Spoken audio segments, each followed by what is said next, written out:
الله الرحمن الرحيم. السلام عليكم إخوتي ورحمة الله وبركاته. أهلا وسهلا بكم في قناة صوت الناقد. عنوان حلقتي لهذا اليوم: الفيل الطائر، وفيلم سيدة الجنة، والمهدي هارب، والولاية التكوينية، والسستاني تاج رأسكم. تقبل الله أعمالنا وأعمالكم، وأشكر الأخوة الذين تواصلوا معي وسألوا عني، وأرجو أن تقبلوا اعتذاري وتحملوه محمل جد عندما أتأخر في الرد على الرسائل لكثرتها، ولأنني لا أمتلك وقتا. لو كان عندي وقت كان أكثرت من التصوير. الأخوة الذين وعدتهم بالإجابة على التطبير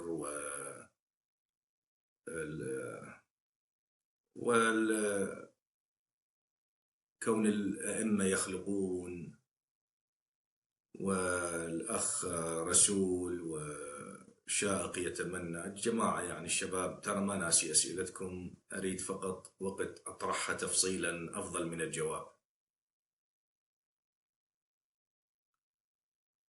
الفيل الطائر، وفيلم سيدة الجنة، والمهدي هارب، والولاية التكوينية، والسستاني تاج رأسكم.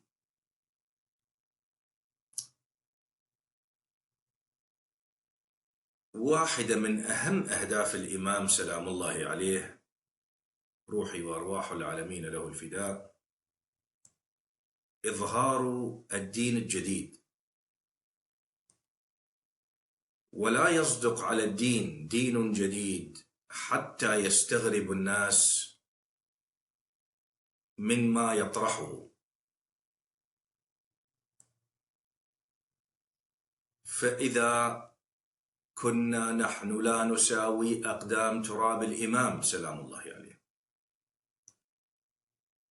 ونظهر الخفايا من الدين، والناس يفعلون ما يفعلون ويتقولون ما يتقولون علينا، فماذا تتوقع من الإمام؟ شو يسوون بالإمام سلام الله عليه؟ تذكرون الفيل الطائر ماذا فعلوا تحت عنوان قصة طيران الإمام الباقر، والفيل يطير عند الشيعة، سامعيها؟ والأصوليون شنوا حملاتهم البترية علينا،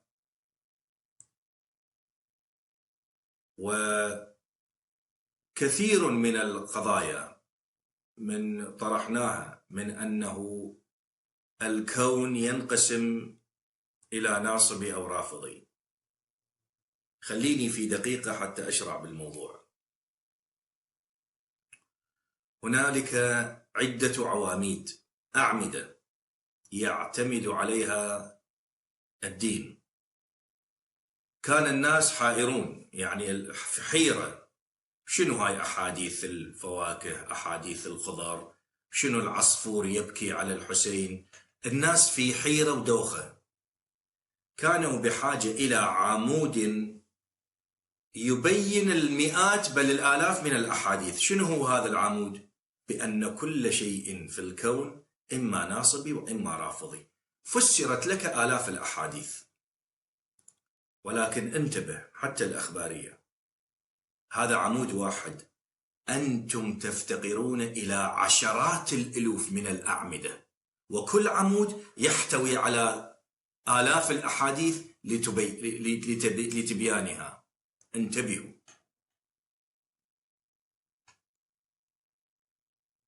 في نوادر المعجزات، محمد بن جرير الطبري يقول: سأله سلمان سلام الله عليه، سلمان الفارسي أو المحمدي، قال: كنا مع أمير المؤمنين عليه السلام ونحن نذكر شيئا من معجزات الأنبياء عليهم السلام، فقلت له: يا سيدي، أحب أن تريني ناقة ثمود وشيئا من معجزاتك. يطلب من الإمام، قال أفعل إن شاء الله. شوف، هذا السؤال من سلمان للإمام يدل على أنه يعتقد بعمق مقام الإمامة التي تحمل تلكم الصفات والمعاجز.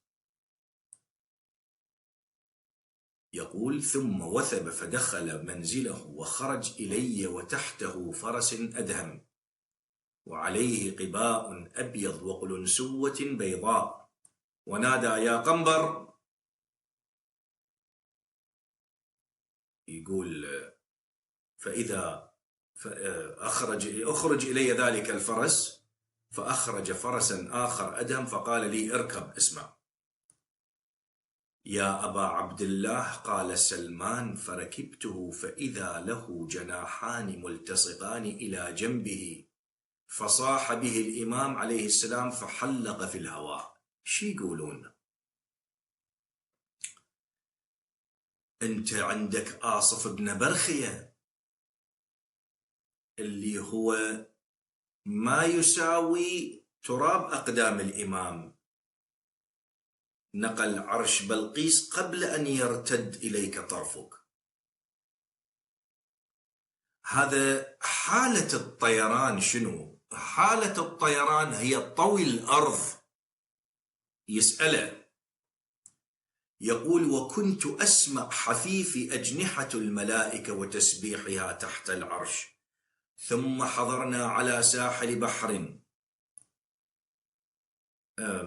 عجاج الأمواج، فنظر إليه الإمام شزرا، اسمع، فسكن البحر، فقلت له: يا سيدي. شوف، الإمام في حالة بيان المعاجز، والمعجزة لا تدركها العقول، لذلك سميت بالمعجزة.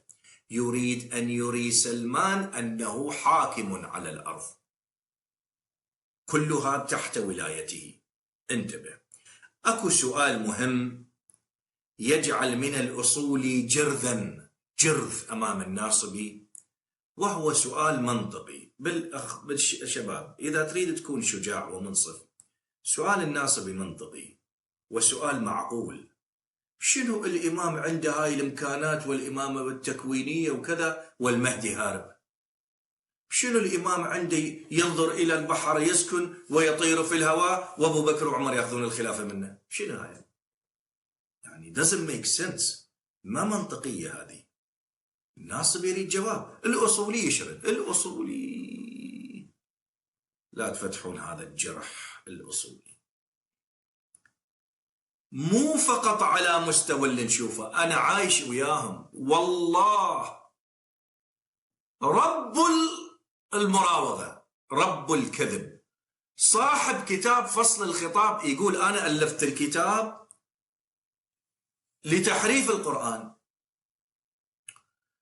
أغا بزرق الطهران يقول: لا، مو هيجي، هو يقول في عدم أخذيج كذابين، في عدم تحريف القرآن. كذابين الأصوليين، كذابين.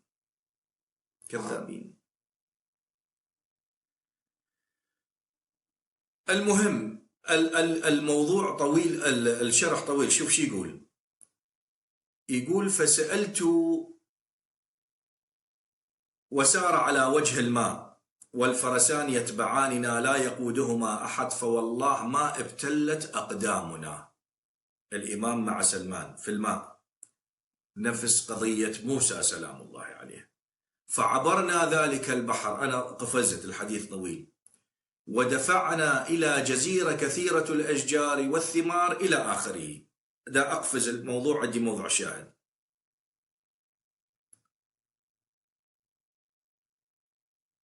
إلى أن يقول: وراواه الإمام سلام الله عليه ناقة صالح، وإلى آخره.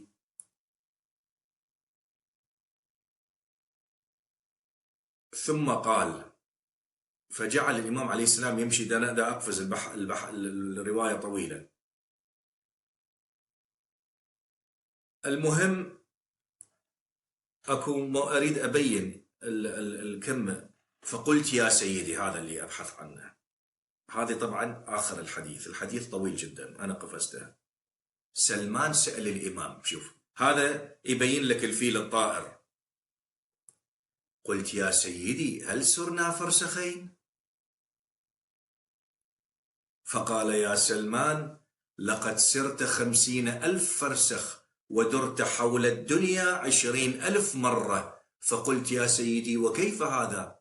فقال يا سلمان إذا كان ذو القرنين طاف شرقها وغربها وبلغ إلى سد يأجوج ومأجوج فأنا يتعذر علي وأنا أخو سيد المرسلين وأمين رب العالمين وحجته على خلقه أجمعين.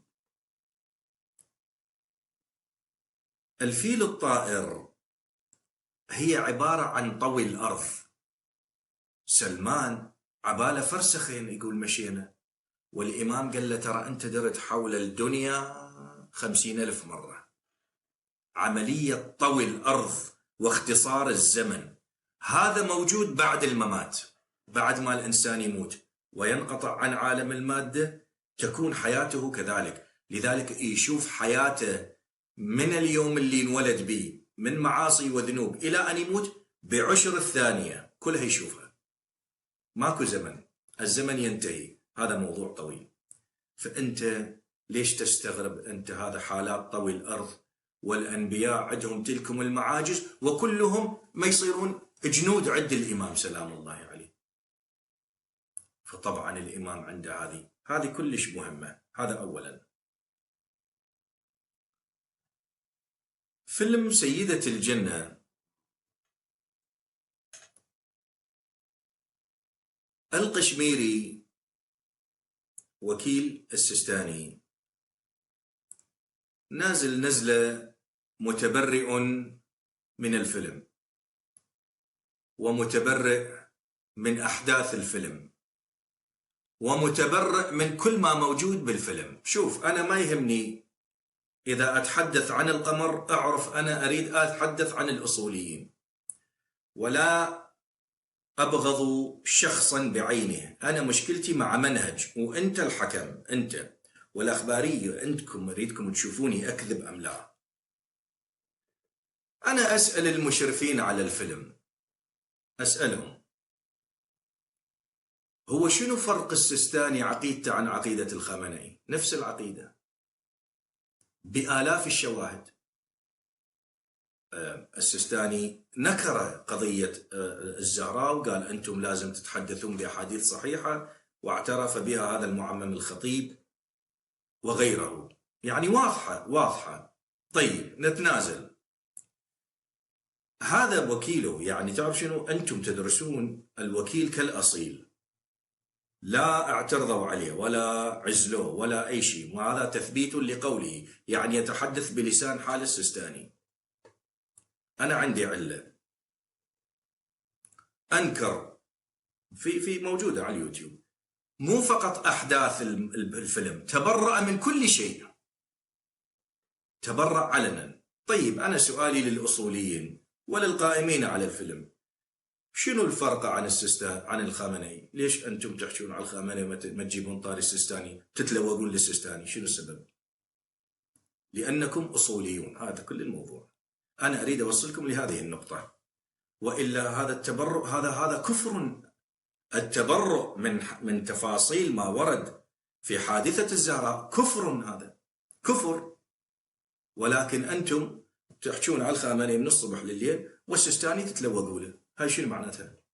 الأصوليين أصوليين. أنا علتي مع منهج مع الأصوليين.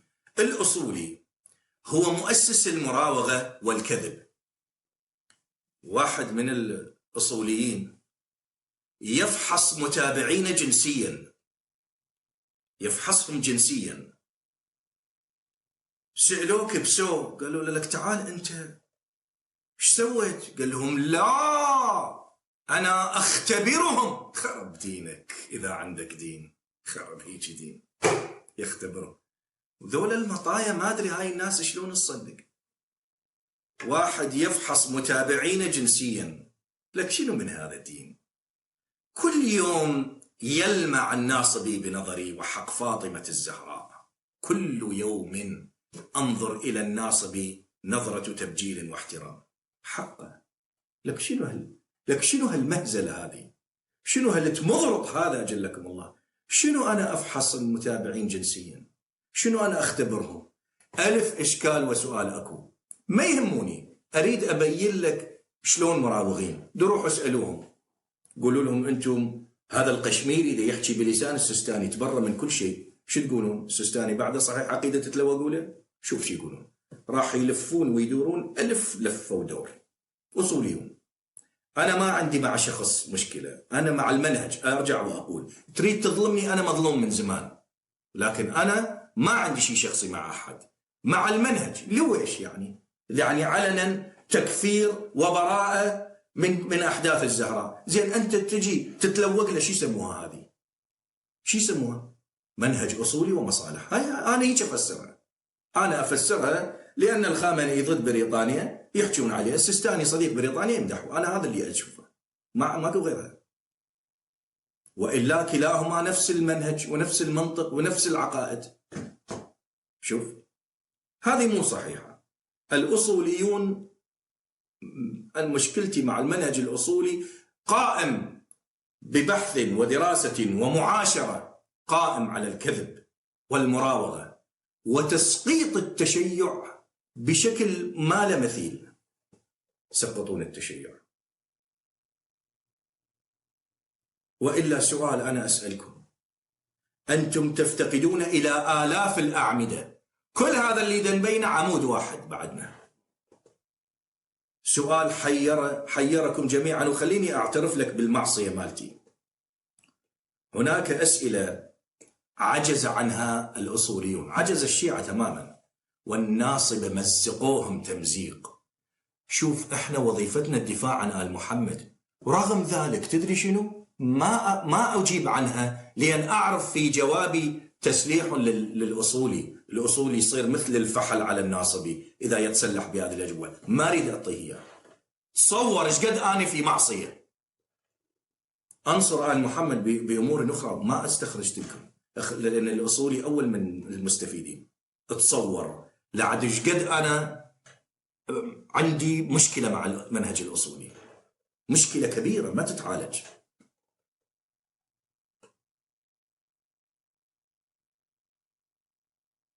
هم سؤال، شنو الإمام عنده ولاية تكوينية وشنو هارب؟ هاي شلون تفسروها هذه؟ مو صحيح؟ لأنهم تبرؤوا من أحاديثنا، ظل طايح حظهم، كل شيء ما عندهم. شوف مشارق أنوار اليقين،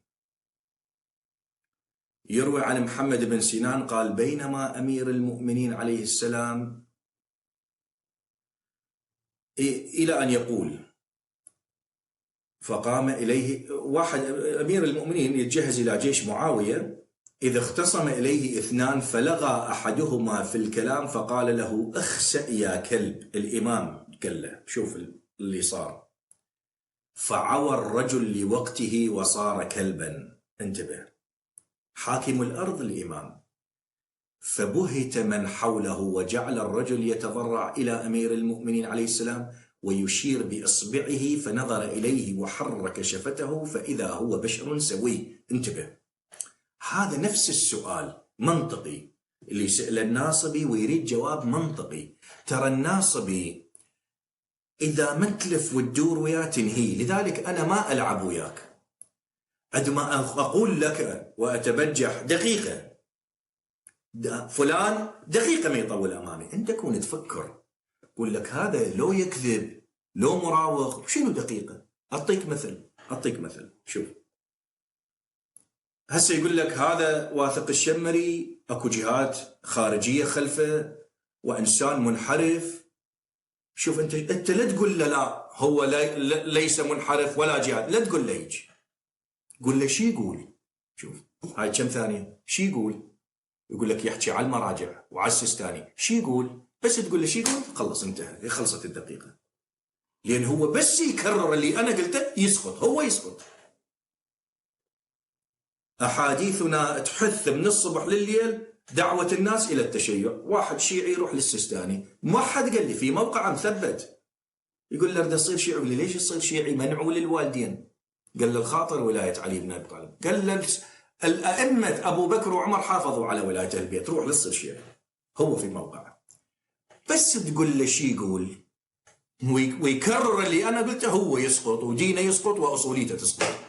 هاي الدقيقة. فلا تقول له لا ما شيخ واثق مو هيك أو هيك، لا لا لا، قول له شي يقول، كرر لي نصا شي يقول، هو يسقط. هاي خلصت الدقيقة. فما لعبوا يا كان. فالناصبي يريد جواب، فقام إليه بعض أصحابه وقال: مالك، شوف، إن جهز الناس إلى قتال معاوية ولك مثل هذه القدرة محقة. الإمام بولايته قال للفلان صير اخرس يا كلب، وصار كلب قام يعوي واعتذر من الإمام حرك شفتيه ورجع بشر سوي. ليش يوسف مو رجع زليخة شابة؟ مرأة عجوز عمياء رجعت شابة بجمالها وبهائها، ويوسف يتمنى يصير يسوق الفرس مال الإمام علي. يوسف عنده حرفين والإمام عنده 72 حرف، ومسافة. يوسف أمنية عنده، تدري شنو أمنيته؟ أن يلزم فرس الإمام ويسوق به. أنت مجنون أنت. الفرق أنت ما جاي تفتهم مستوى الإمامة شنو اللي ما يصلها حتى الأنبياء. شغلة كبيرة هذه. ويوسف رجع زليخة، فقام له واحد قال له: أنت عندك هيجي قدرة وأنت راكب فرسك وطالع تحارب الإمام، تحارب معاوية لعنة الله عليه، شنو هاي؟ شوف ايش جاوبه. هذا هو اللي ينطبق. شنو الإمام عنده ولاية تكوينية وهارب على الإمام المهدي سلام الله عليه؟ انتبه. فقال الإمام جاوبه: والذي فلق الحبة وبرأ النسمة، لو شئت أن أضرب برجلي هذه القصيرة، بينه وبين معاوية 15 ساعات فرس بالفرس تركض، أضرب برجلي هذه القصيرة بهذه الفلوات حتى أضرب بها صدر معاوية فأقلبه عن سريره لفعلت، ولكن العباد المكرمون لا يسبقونه بالقول وهم بأمره يعملون. هاي العلة. ولكن الأصولي شلون هو يعترف بهذا وهو عنده حفظ راجب البرسي كله ضعيف؟ شوف تحقيق المقام في الحديث في الاختصاص للشيخ المفيد. شوف شو يقول عن أبان الأحمر. قال الصادق عليه السلام، الإمام الصادق يحكي: يا أبان تعال أحكي لك، كيف ينكر الناس قول أمير المؤمنين عليه السلام لما قال: لو شئت لرفعت رجلي هذه فضربت بها صدر ابن أبي سفيان بالشام فنكسته عن سريره، ولا ينكرون تناول آصف وصي سليمان عرش بلقيس وأتيانه سليمان به قبل أن يرتد إليه طرفه. أليس نبينا صلى الله عليه وآله أفضل الأنبياء ووصيه عليه السلام أفضل الأوصياء؟ أفلا جعلوه كوصي سليمان؟ حكم الله بيننا وبينهم. الحديث هذا يصدق على ذلك الحديث. فأنت اسأل، تعال أصولي، تعال، أنت مو عندك هذا رجب البرسي كله ضعيف، طلع له الأقوال كله ضعيف. احذر الأصولي مراوغ، ركز وياه على نقطة ويدمر بيها يفر. لا أنا أختبرهم، لكن شد أختبرهم. هذه شوف الأصولي بهذه لأن ما عنده دين. لكن الرجل يتحمل مسؤولية قوله وفعله. الرجل هاي الرجال وين ظلت الرجال؟ ظلت مخانيف، ماكو رجال. الرجل يتحمل ما يقول وما يفعل، مسؤولية ذلك، خلاص. واحد يجي يقول أنا غلطت ولست معصوما، أعتذر إلى الله ورسوله والستر وأئمتنا أمرونا بالستر، ما أعظمه في نظري. خلاص. الأصولي بلاء وابتلاء دينا ومنطقا وبهتانا وافتراء وكذبا وتسقيط في الدين ومراوغة، كل الصفات السيئة بالأصولي. أنت عندك هذا البرسي كله ضعيف، وهذا الإمام يصدق بالاختصاص الشيخ المفيد في ذلك المقطع. أصوليين. شاهد كلامي يا أخوتي الكرام. فأقول للقائمين على فيلم سيدة الجنة: السستاني تاج راسكم، ما تقدر أنتم من الصبح ليل تتملقون للسستاني. السستاني تاج راسكم، ووكيله سقط الفيلم ونكر موضوع الزهراء، ما تقدرون تطلعون منها بالعباس إلا تراوغون. أنا ما عندي شيء وياكم، أنا أقول الحقيقة. هذا بهالسفالة والنذال القشميري ينكر الحادثة من الأصل، هذا كفر، ينكره من الأصل. ما حد ساكت، ما حد يحكي، ما حد يستنكر هذا. ليش؟ لأن تملق ومصالح دنيا، هاي كل القضية. وهذا اللي يحكي بلسان حال السستاني، لكن لا الخامنئي فاسد والسستاني عظيم، تاج راسكم السستاني يلا. ووكيله وهكذا يقول، يتحدث بلسانه الوكيل كالأصيل. انتبهوا. فأكرر، أنا ما عندي مشكلة مع حد، أنا أشوف ماكو صدق بس، وإلا العدالة تقتضي أن هذا هو ساقط ومرجعه أفسد منه. يجي هذا المنطق الرجال. منطق الأصوليين لا، يختلف. لا، أختبرهم، هذا منطق الأصوليين. هاي كل الحقيقة. الفيل الطائر اللي سووا علينا 1000 مشكلة به، وطوي الأرض، وازدواجية الأصوليين، والإمام هارب، وولاية تكوينية، كلها هذه تدور في مدار جزء بسيط من عمود واحد من أعمدة القواعد الحديثية. أحببت أن أقف معكم هذا الموقف. أقول قولي هذا وأستغفر الله لي ولكم، والسلام عليكم ورحمة الله وبركاته.